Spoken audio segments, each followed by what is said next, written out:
தொடர் மழையால் குற்றால அருவிகளில் வெள்ளப்பெருக்கு ஏற்பட்டுள்ளது. இது பற்றிய மேலும் விவரங்களை தருகிறார் நமது செய்தியாளர் தேவராஜன்.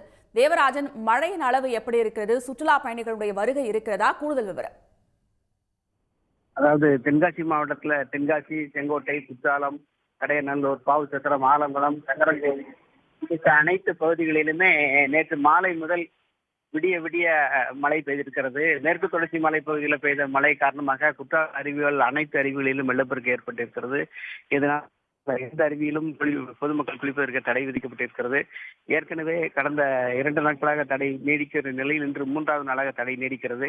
குற்றாலத்தை பொறுத்தவரை தற்போது சுற்றுலா பயணிகள் வருகை மிக குறைவாக இருக்கிறது. அதே சமயம் சபரிமலை சென்று விட்டு வரும் ஐயப்ப பக்தர்கள் எண்ணிக்கை தான் அதிகம்.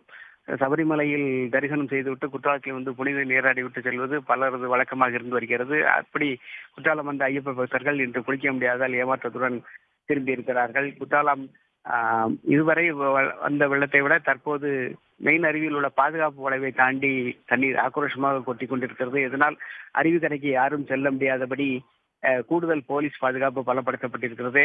மாவட்டத்தின் ஆறு, குளம், அருவி போன்ற நீர்நிலைகளுக்குள் பொதுமக்கள் செல்ல வேண்டாம் என்று மாவட்ட நிர்வாகம் எச்சரிக்கை விடுத்திருக்கிறது. விரிவான தகவல்களுக்கு நன்றி தேவராஜ். உடனுக்குடன் செய்திகளை தெரிந்து கொள்ள சன் நியூஸ் பெல் ஐகானை கிளிக் பண்ணுங்க.